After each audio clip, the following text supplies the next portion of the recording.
in the freestyle class, I know I have it here somewhere.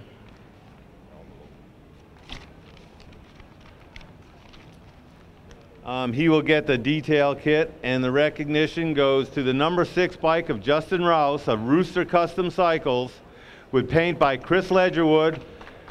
Justin has done a great job with a 93-inch SNS pan, large tube polished frame and girder front end. I don't know if you guys had a chance to notice, there really is no top tree. It's kind of incorporated into the girder. I was just very impressed by that, along with the copper trim and detail. RoosteR Custom Cycles is a participant in the AMD World Championship, and they always do a fine job and add something to our show. So I really appreciate you coming down, Justin. Thank you very much.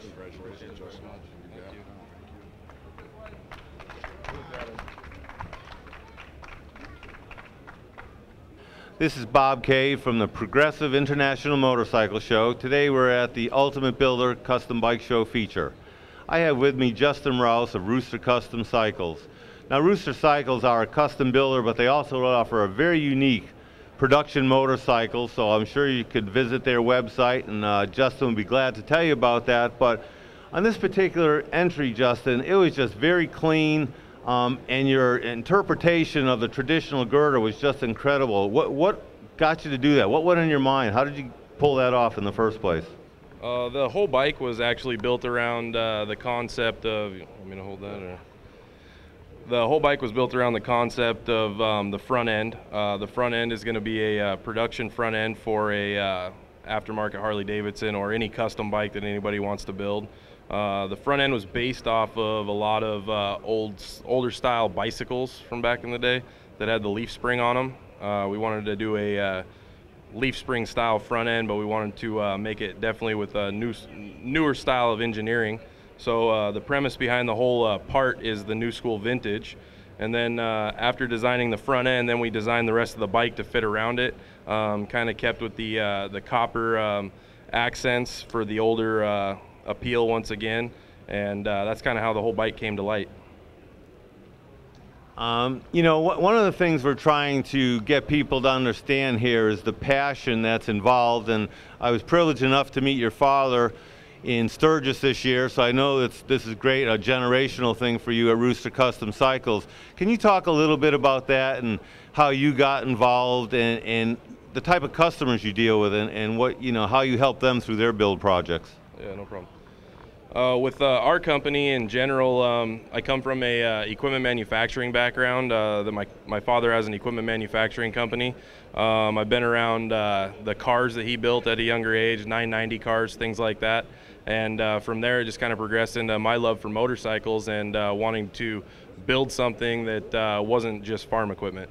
So we kind of took it to the next level, and we did the RoosteR Custom Cycles.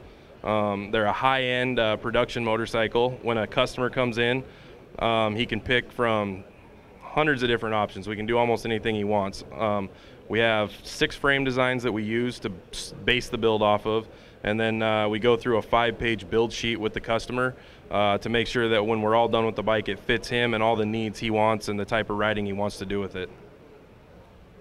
You know, I guess one of the things I'm interested in is what kind of changes do the customers themselves go through from when they first come in with their ideas and concepts and enthusiasm, and does that enthusiasm build, and you know, and what happens when they have the finished product? What is their typical reaction?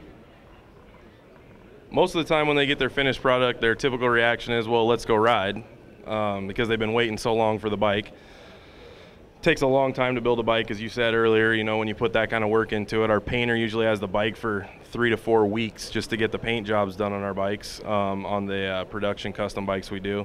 But yeah, they're usually just ecstatic from the beginning to the end. You got to kind of try to keep them from changing too many things on you once you've started. Once you started the build, you like to take that direction and go with it so that you can actually, you know, achieve a nice looking finished product without them changing stuff on you through the build. Well, we really appreciate you taking the time, number one, to come down here and enter in the show. You've definitely added a lot to the show. Thanks a lot. Say hi to your father, and we really appreciate it, Jason. Thank you very much.